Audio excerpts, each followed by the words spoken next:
not pick a fight with Sally Nesbitt. Your shirt says be kind. I was. Her husband can't argue with that. The couple's upstairs AC died on June 5th.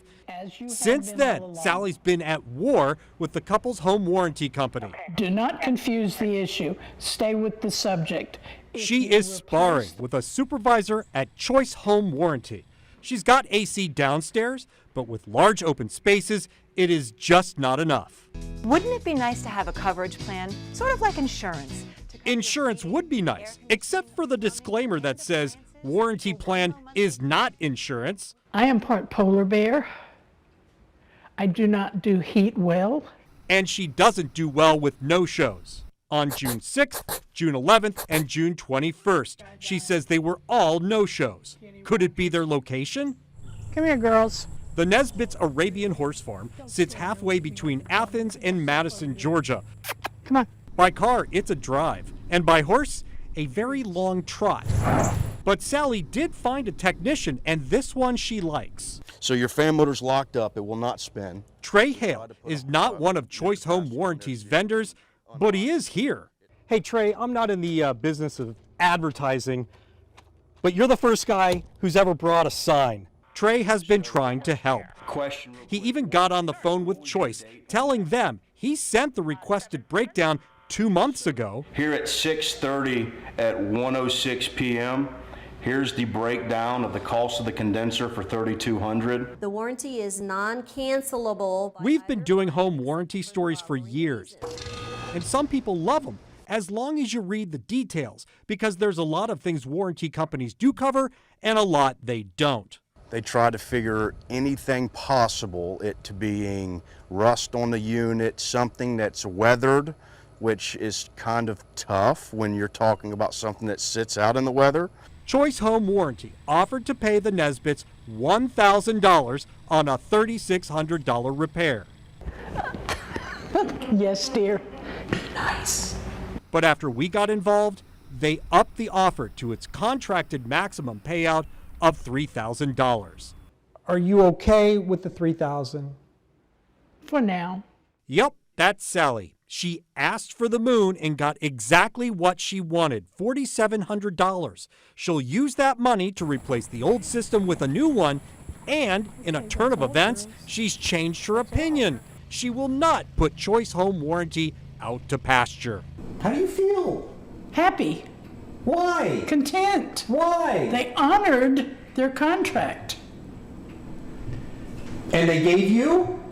Everything I asked for. So here's our take. If you decide to go with a home warranty, there are certain... Really?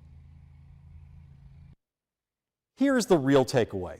If you have a home warranty or you plan on buying one, please take a few minutes to read the terms of the contract, especially when it comes to those big ticket items like heating and air conditioning. I'm Better Call Harry, Atlanta News First.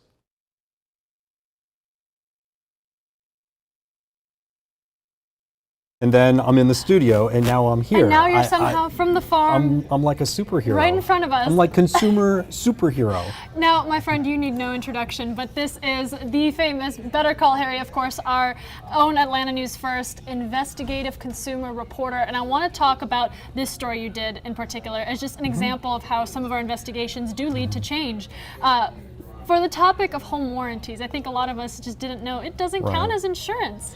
No, it's not an insurance plan. It's a contract, and if you don't go through the terms of the contract, you may not have any idea whether something is covered or not. But I thought it was interesting that when they were doing the commercial, and we looked up the commercial online, how it talked about, wouldn't it be nice to have something that's kind of like insurance? Well, it's not insurance, it's a warranty, but there are lots of exceptions and you have to look for them. And I would tell anybody this, that if you're thinking about a home warranty, I wouldn't necessarily say no, but I would definitely go through the contract and look at, like we were talking about, the big ticket items that you have, like your AC, your water heater, plumbing. And if it's really old and it's about to, if if it's at the end of its lifespan, you're more likely to get a denial on a claim like that. Because imagine, I mean, if you get one of these contracts and your air conditioner is already 17 years old, they're not going to replace it with a new one. They're not going to come back and say, well, okay, we're just going to give you a brand new $10,000 system. They're going to say, we're going to give you what we think it's worth if we can't repair it. So you might only get $1,000. But let's talk about that big takeaway that you mentioned, just making sure you read that contract in its entirety. A lot of people will say, hey, well, the wording is so confusing, I can barely understand it. So aside from making sure you look out for those main points that apply to your home and what you're looking for, how can you advocate for yourself if you see something in that contract that you don't agree with? I mean, if you're not comfortable with it in the contract and it's got so many things in there, it's like, what am I paying for here? Then don't do it. If you're not comfortable with it and you're not comfortable with the language and it's not clear to you as opposed to an attorney who would be going over it, then it's not the warranty for you. Unfortunately, a lot of warranties, this is what they're going to have. I mean, the same goes for car warranties that people get for used cars, and they run into the same problems. Oh, well, you had a pre-existing condition, therefore this part, like the transmission, is not covered, and you have to come up with $2,000 or $3,000. Now, you've covered these warranty stories a number of times, and oftentimes it's people like the elderly or long-term homeowners that are facing this situation. And just in this story that you did, I mean, the lengths she had to go just to get what she wanted. What are some of just the advice from a journalistic perspective to those people? Is it always going to be a battle? No, and and do I have insight into each company and how they work? But I mean, clearly they have a formula as to what's going to be, they know that they can only approve so much. I mean, it's just like, it is just, in this case, kind of like insurance. I mean, if everybody calls in and makes a claim on everything, they're not making money. Exactly. I mean, the companies are there, obviously, to make a profit, and you're not going to make a profit by just saying, oh, we're going to give you a new AC, we're going to give you a new fridge, oh, you had your TV covered, and oh, we're going to give you that too. So, would I do a home warranty? I actually did have a home warranty. Really? Yeah, early on in my career. And I remember the water heater went out, but it was an old water heater, and I had to fight tooth and nail to get it replaced. I mean, it was actually, the water was coming out rust color because it was so old. The inside tank had rusted away, and they weren't going to cover it. And I'm like, and finally, they agreed to replace it, but it wasn't the full amount. So they gave me a percent. We kind of met in the middle. And half of that battle is having that awareness on what you can do and reading through that contract, as you said. I gotta ask, you have been doing this for quite some time. Are there these times where these stories kind of sit with you and you learn something yourself at the end of the day? I think every time we go to somebody's house, we learn something. Because we talk to them and they have experienced a problem that maybe we've covered before, but not quite like this. We got a story that we're working on right now. I always look for something that's kind of interesting that we haven't done before when I can. They ordered new furniture, and the furniture company arrives, and they're moving a mattress into the house.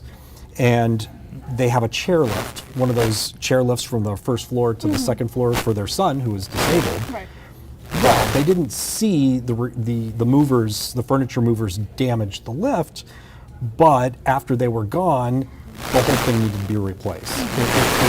The seat was like this before the movers, and after the movers, it was like this, but nobody saw it. So what do you do here? And I told them, I'm like, in a case like this, you've got to keep an eye on the delivery people. You have to kind of keep an eye on everything. You have to advocate for yourself, and then if you can't advocate for yourself, then you write me an email. Right. Well, I want to thank you for your time. Of course, this full interview, along with more on this investigation that you did, is going to be on our website, atlantanewsfirst.com. Thank you so much.